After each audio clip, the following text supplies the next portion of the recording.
Welcome to Tete-a-Tete, a head-to-head conversation about how to get more bang for your buck when utilizing flower bulbs in your garden landscape. And now, celebrating their 125th year as a family business, here are your hosts, Brent and Jay Hutchins.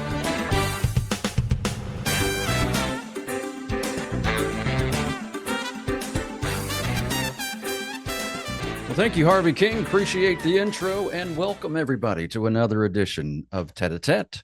Today's date, I should have looked ahead of time, is the 25th of August. Thank you so much for joining us today. We have an interesting topic that I think you'll really get into. It's kind of a love-hate topic. So stand by for just a second. And everybody welcome right across the desk from here, Mr. Brent Heath. Well, good morning. Top of the morning to you. It's a glorious day out there. We got 2 inches of rain over the weekend and early this week. And the temperature is in the 60s this morning, and it's up in the 70s now, but it's just a lovely, glorious day. It is a glorious day. Wonderful weather. The hurricane didn't come anywhere close. It split us and Bermuda perfectly. Oh, wow. They went right in between us both. Didn't hit it. Oh, neat. Yeah, they got some rain over there, but we just got some wind and clouds. And what it's bringing in now is just dry, cool weather. It's wonderful. Lovely. Yeah, great day to be outside. I've experienced some hurricanes, and they can be formidable. And we're blessed. Yes, they can. So we're happy that it missed us. Thanking the Lord he let this one go by. Yeah. Typically, when we talk about our topics and we're addressing a genus, there's 3, 4, 5 different varieties. Today, we're talking about 2 genus that have a lot of different varieties in them. So I'm thinking maybe we discuss the different categories of tulips. Okay. And then we'll discuss crocus. And then the big topic of those 2 is how to keep the critters away. Yeah, they like lollipops or popsicles, the critters. Yes, plants. They really are. Yeah. They love them. And they have a fragrance that draws the critters. Oh, but we'll get into that when you... Yeah. know. So there are different divisions of tulips, just like there are with daffodils. And so we'll start with the first division, which is the single early tulip. Okay. Any, obviously early, meaning they're earlier blooming, and single because one bloom? Bloom? That's correct. Okay. And they are early, and they have a particular value because being early, they're very easy to force. So they're amongst these easiest tulips to force. And they stay relatively compact. Okay. And some of them have a very nice fragrance also. Okay. So, and for those people in more southern regions, they're a little more tolerant of our early springs than in more northerly regions. They will probably still be your earliest. But in southern regions, they're a little more tolerant of our climate. I got you. So they're okay with the warm and the heat and the humidity and somewhat, stuff like that. Yeah. Somewhat. Okay. With a grain of salt. And hardy from zones 3 to 8, which is a pretty good segment of the country. So single early tulips are one of the better ones for you to try if you're going to try those. What you just saw were some of our single early tulips. Our next division, also early, but double early tulips. Well, the Lord just took those tulips and decided to mutate them, that type of single early tulip, by taking their pistil and stamens and turning them into petaloids. So they actually, some are pretty full of petaloids like a rose. Others are have several rows of petals, but they're awesome too because some of their fragrance is really quite lovely. And they're easy to force, and they are good cut flowers for shorter flower arrangements because they typically don't get much taller than 10 to 12 inches, if that tall. Nice. And they're very early blooming, and they're a number of, I put hearts in the catalog in front of my favorites, and these are the ones that have come back well year after year, or these ones that have lasted longer in bloom. And they also tend to last somewhat longer in bloom because there is no pollen nor pistils for the insects to transfer pollen, so they don't begin to set seed. And once they start setting seed, they realize they've done their job, and often they stop blooming. So these last a bit longer than some of the single earlies. So a really good value for your Excellent dollar value. spent. Yeah. Well, those first two divisions are pretty easy to describe. They're very descriptive of Right. it's a single or it's a double and it's early blooming. This one, not. Go ahead.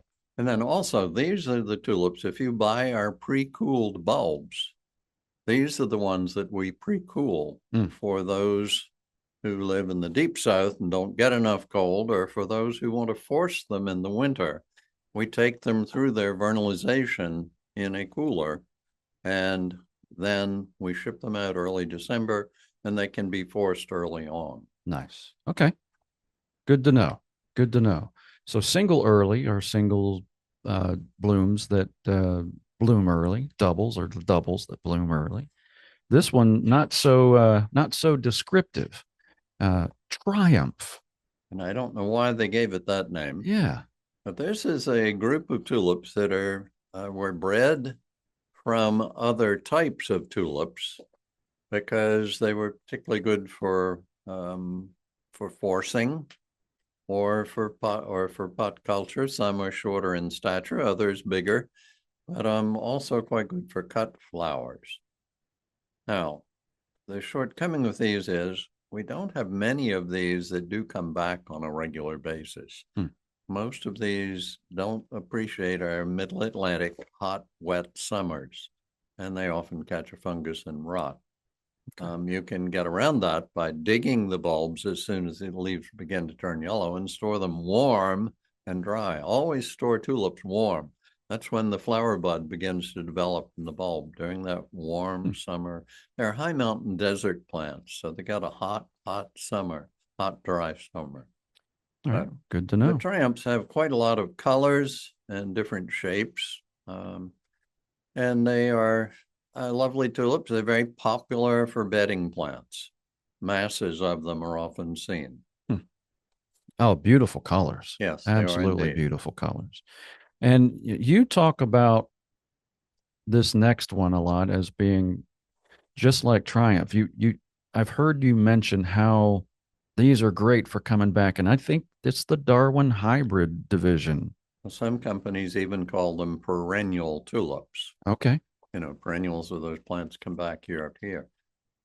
Darwin hybrids somehow don't seem to mind our hot, wet summers as much. They don't like mindless irrigation on them in the summertime, so don't plant them where you irrigate.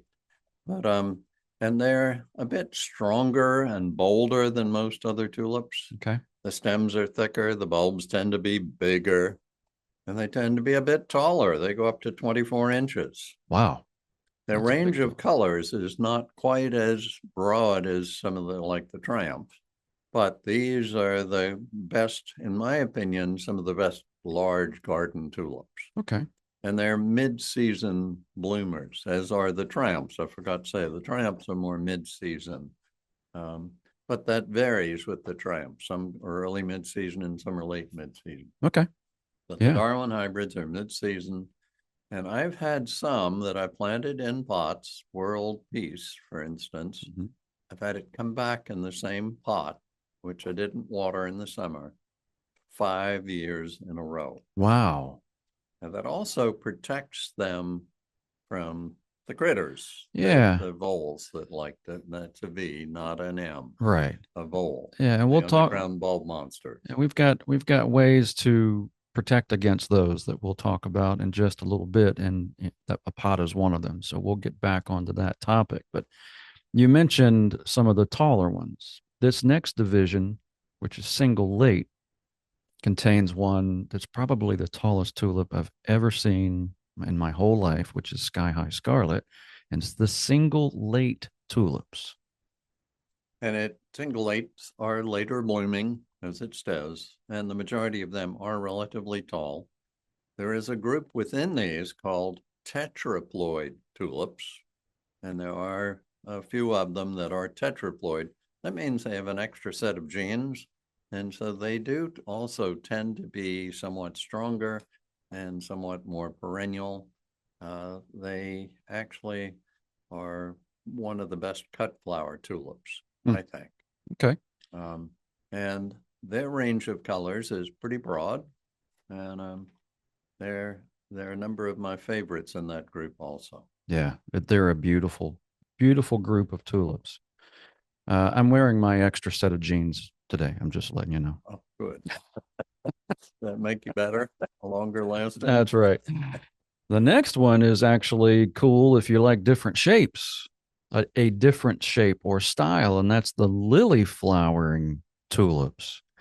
I wouldn't say that I wouldn't look at it and say that it's lily like, but it is a little different shape with the petals, right? It is indeed. Pointed petals and elegant. Mm-hmm. They're considered some of the most elegant of the tulips. They're kind of refined and pristine, not garish and big and showy, but lovely and elegant. And they do come in a fair range of colors, and they tend to be later bloomers. Okay. So we're asked for tulips for our historic garden week in Virginia. Mm-hmm. And we recommend those late blooming tulips. Okay. Single and double lates and the lily flowers. Yeah. Okay. Good to know. The next category of tulip over in the Netherlands is the crispas. But over here, they're called the fringed tulips. Isn't that funny? We translate that word crispa. Yeah, that's strange. Anyhow, they do have a little fringe, a little lacy fringe on the edge of the petals, and they're interesting. Many of them were actually sports from some of the Triumphs and some of the others, but now they're bred for this feature. And not one of the most popular tulips in our group, but they're really quite nice and different, a little more compact, not quite as tall as some of the single lates and double lates. And in this category, there are single blooms and doubles. And double blooms, that's correct. Both the same. The next category is an interesting one, probably a favorite category for myself, because you say all the time that the bloom is the icing on the cake. Indeed. And that the foliage is the cake, plant more cake. In fact, you said that in last week's podcast, if I'm not mistaken, but we're talking the viridiflora tulips. Yes. And these all virida, meaning green. Oh. Having that green coloration in the blossoms. Gotcha. So green coloration with other colors. And a few of these are quite popular. Others, getting a little more popular. If they stay popular and they're getting more popular, you and Denise tend to keep them in the catalog. If they have lost their popularity or our picture isn't good enough or something, they don't sell well, you then look for a new one, because we do like to have new items in the catalog. We do. But then there's ones like Chinatown that has that variegated foliage on the leaf, and it does. Even after that bloom is long gone. What a neat impact. Get a lot of bang for your buck. You really do. Yeah. Now, the next category of tulips is one that you typically have seen in old French paintings or things like that. It's often because the petal itself even looks like a brushstroke, and we're talking the parrot tulips. Oh, okay. I thought you were talking about Rembrandts. Oh, no. Yeah, which are sick birds. They're illegal to grow. Yeah. No, we're healthy tulips. Healthy some tulips that look like the Rembrandts, right? They don't have the virus, right? But the parrots are they are off the wall when you come to tulips. They're big, they're showy, and they often have cut edges, and they have multiple colors in the same flower, and they are very popular with collectors. Yeah. Some people who love that garish look. Uh-huh. Wow, off the wall. Doesn't Yeah. look like a tulip. No, A tulip. no, it doesn't. It Yeah. doesn't. So these are beautiful. The next category up is the double late, which is probably pretty self-explanatory. And one of my favorites. Oh yeah, why? Yeah. Well, because they're longer lasting in bloom, and they tend to have strong stems, Hmm. and they last a long time in bloom. They come in a good range of colors, and they're really some of the best. Some of these have been coming back in my garden for a while as well. Cool.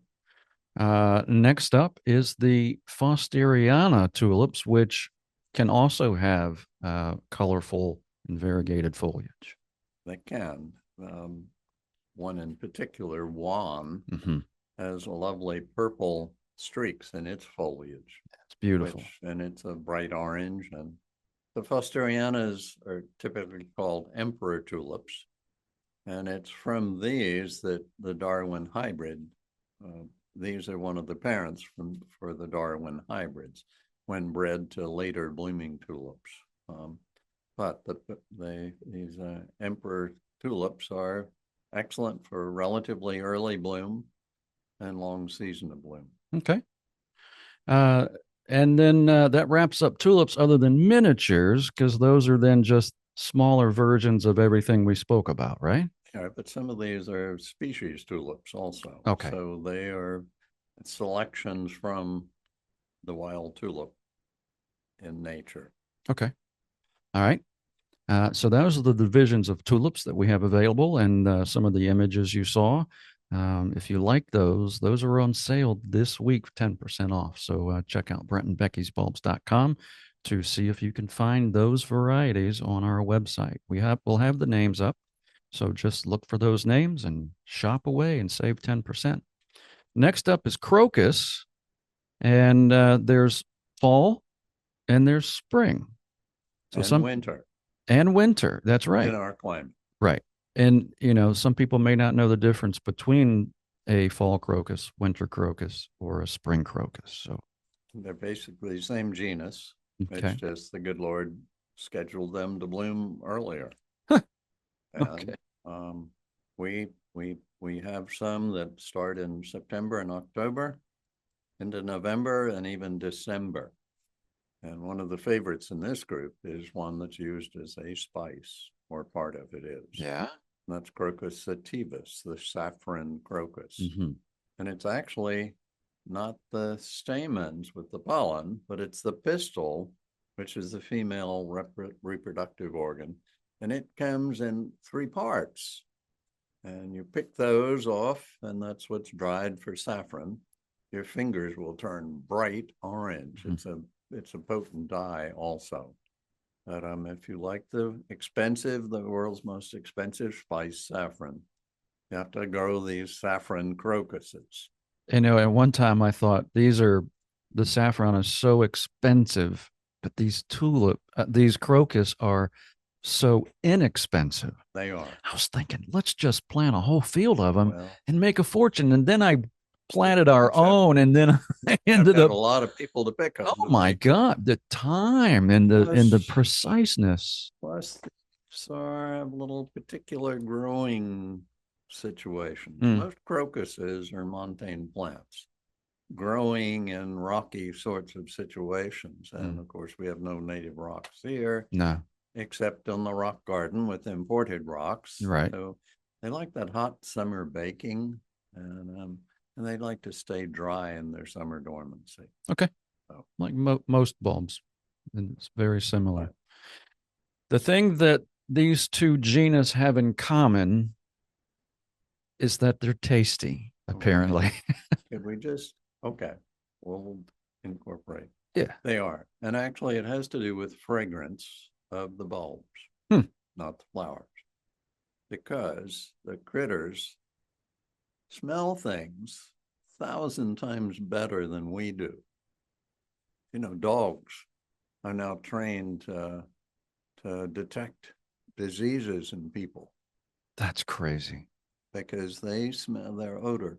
Well, both of these bulbs give off a fragrance. Hmm.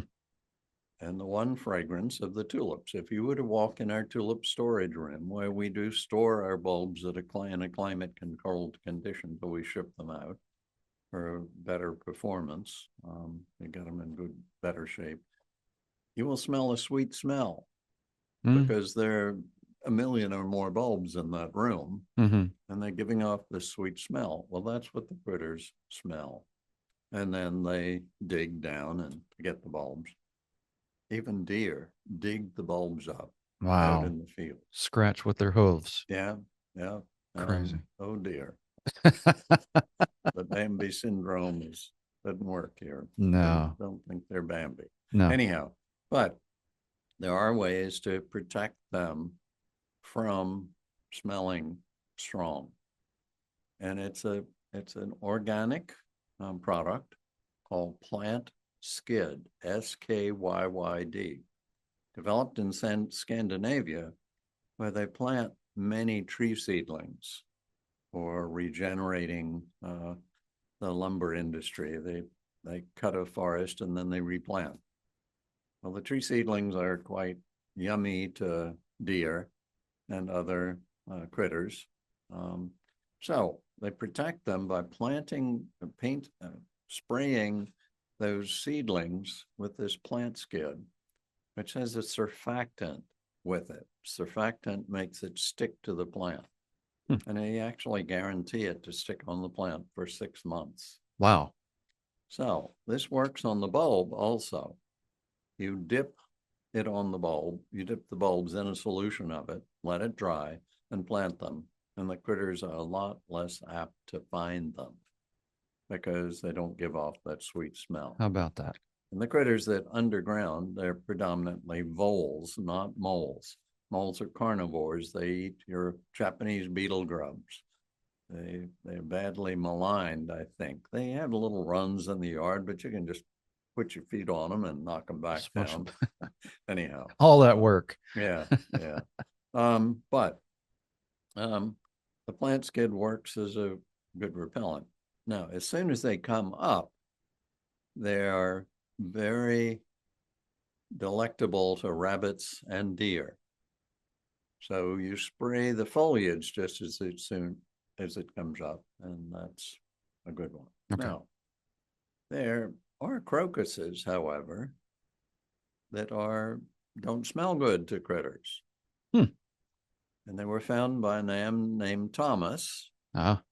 So the name of this group of crocuses is called Thomasini, ANUS, but not pronounced anus. Oh. It's in honor of Mr. Thomas, so it's Crocus thomasinianus. Anus. They naturalize quite freely, non-native plant that reseeds and spreads. They're great in yards, not lawns with pre-emergent herbicides, but in yards, they are wonderful and will be great naturalizing. And people fondly call them Tommies. Oh, okay. They do come in a range of colors, all derived from the species, which is variable. So cool. So Plant Skyd is one way, and you mentioned a little while ago about tulips coming back for 5 years because you use pots. Yes. Okay. And if you want to grow bulbs in pots, don't buy Miracle Grow potting soil. It's mainly peat based, and you need a mix that's a bark and compost mix, which is much better. It's granular, has something for the roots to hold on to.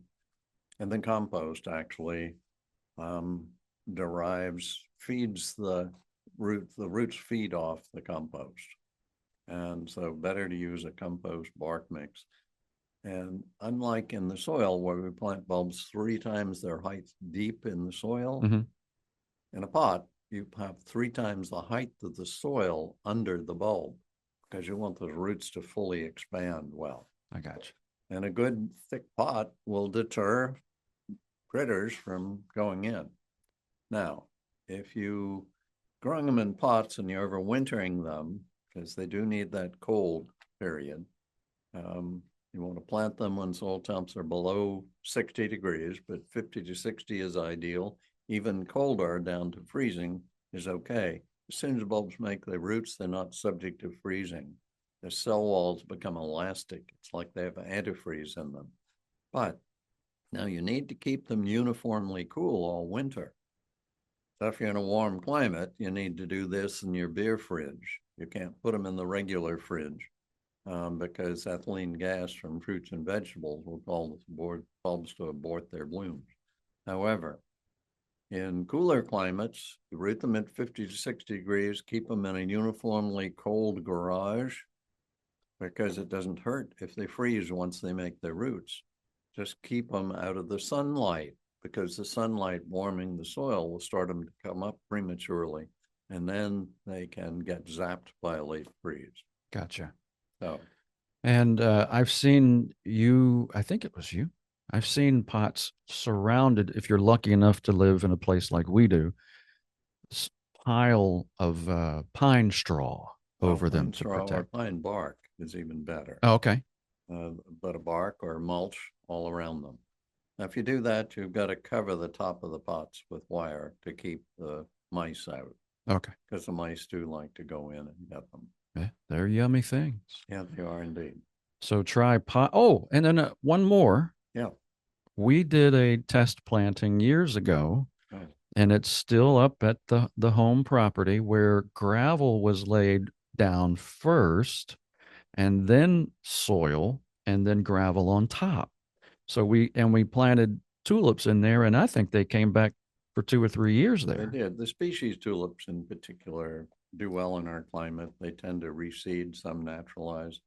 And actually the gravel right touching the bulb, soil underneath, because if the little critters, they go and they hit that sharp crushed gravel edge, they don't like to go through gravelly soil. They'll go on somewhere else. Yeah. And I thought it was a great planting idea. Yeah, and it was fun to guess, hey, they're going to come back again this year. And they did, and they kept coming back.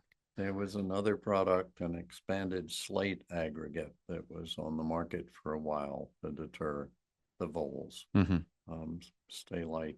It's called, I can't remember the name. I'm having a mental cramp right now. That's all right. But I've not seen it on the market recently. Okay. All right. Well, those are ways that you can utilize tulips and crocus in your gardens and keep them coming back more often and keep them from getting eaten by using things like the plant skid or utilizing pots or different other deterrents like crushed gravel. And I did like to mention one more thing. Tulips are full sun plants. They're not shade tolerant. The solar collectors of leaves just don't get enough energy under trees, even though the leaves are not on them, to recharge the batteries. Crocus, on the other hand, are somewhat shade tolerant and will grow in some more shady situations. However, they again grow best in full sun. Okay. All right. So there's your flexible bulbs, the crocus. Take a little shade, take a little sun, take all sun, but tulips full sun. So there you are. All of those tulips and crocus are on sale this week at BrentandBecky'sBulbs.com. So go take a peek. You've seen the pictures. They're beautiful. And if you take these careful steps, you can keep the critters from coming to get them, and you can enjoy them in your garden for quite some time. So don't be so scared. Give them a shot. Yeah. Becky calls tulips the parrots of the bulb world. They really are. Have almost every color except blue, even though some have the name blue in them. Yeah. Just some of the Dutch guys are a bit colorblind, I think. They are. Wishful thinking. Yeah, they are. They are. Well, Brent, thanks so much for coming in today. We appreciate your time. Well, I appreciate your having a podcast. And I like being a part of it. Thanks. And we hope you are enjoying it as well. Thank you so much for joining us again today. Harvey King, take us out if you would. See you next time, everybody. Thank you for joining us today on Tête-à-Tête. You can subscribe to this program by finding us on your favorite podcast platform like iTunes, Spotify, and more. You can also watch us on our YouTube channel and find us on Facebook, Instagram, and TikTok. Just search for Brent and Becky's. Until next time, let's get out there and make the world more beautiful. We'll see you next time on Tête-à-Tête.